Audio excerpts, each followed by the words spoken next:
आज तो हाथ पैरों में अच्छा खासा दर्द हो गया, लेकिन सारे बर्तन समय से बन गए। हांडी, तवा, ग्लास और ये मटके। अब बस इस कड़क धूप में ये अच्छे से सूख जाएं। माँ, बहुत जोरों की भूख लगी, जल्दी से खाना दे दो ना। हमने तो स्कूल का काम भी खत्म कर लिया। अरे बच्चों, मैं तो काम के चक्कर में खाना बनाना ही भूल गई। तुम बस मुझे आधा घंटा दो, मैं जल्दी से खाना बना देती हूँ। उर्वशी हाथ मुंह धोती है और अब घर में जाकर खाना बनाने लगती है। खाना बनाने के लिए उर्वशी के पास एक छोटा सा गैस सिलेंडर और एक गैस वाला चूल्हा था। एक मुंह वाला चूल्हा होने की वजह से उर्वशी को आए दिन खाना बनाने में काफी समय लगता था।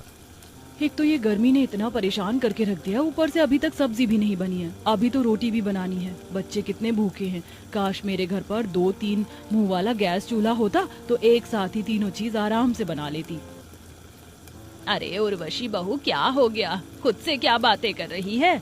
माँ जी, मैं खुद से बातें नहीं कर रही हूँ, बस अपनी जिंदगी को कोस रही हूँ। भगवान ने जिंदगी में कुछ भी तो अच्छा नहीं दिया। ना ढंग का घर है, ना जरूरत का कोई सामान। बहू, लोग तो इस जिंदगी को जीने के लिए तरस जाते हैं। कम से कम भगवान का शुक्र अदा कर कि सर छुपाने के लिए छत, अच्छा खाने के लिए खाना और सोने के लिए जमीन है। चल अब जल्दी से खाना लगा दे, बहुत जोरों की भूख लगी है। उर्वशी का पति अनुराग एक छोटी सी फैक्ट्री में काम करता था, तो वहीं उर्वशी मिट्टी के बर्तन वगैरह बनाकर बेचती थी। दोनों ही पति पत्नी जितना कमाते थे वो सब घर खर्चों में ही निकल जाता था। आज तक उर्वशी सहूलियत का एक सामान तक नहीं ला पाई थी। ऐसे ही कई दिन गुजर जाते हैं। उर्वशी के दोनों बच्चे जमीन पर बैठकर पढ़ाई कर रहे होते हैं कि तभी बाहर से एक कन खजूरा रेंगता हुआ अंदर आ जाता है और उर्वशी की बेटी के पैर पर चढ़ जाता है। जल्दी आओ माँ, कीड़ा मुझे काट लेगा। हे भगवान, ये कान खजूरा कहाँ से आ गया? पिंकी बेटा, हिलना मत वरना ये काट लेगा। उर्वशी एक कपड़े की मदद से कन खजूरा को अपनी बेटी के पैर से हटा देती है।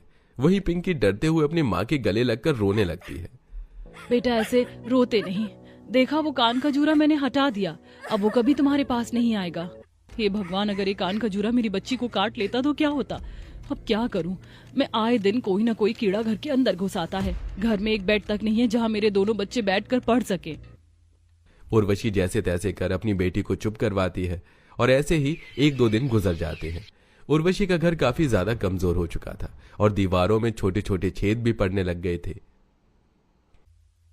देखो माँ, इस जगह भी छेद पड़ गया। पता है, इस छेद से रोज एक चूहा हमारे घर में आता है।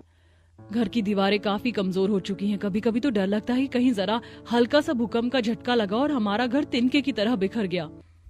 जहां एक तरफ उर्वशी अपने घर को लेकर परेशान हो रही थी, तो वहीं उर्वशी के पड़ोस में रहने वाली संगीता हर 6 महीने में एक बार अपने घर को रेनोवेट करवाती थी। क्या बार बार मेरे घर की तरफ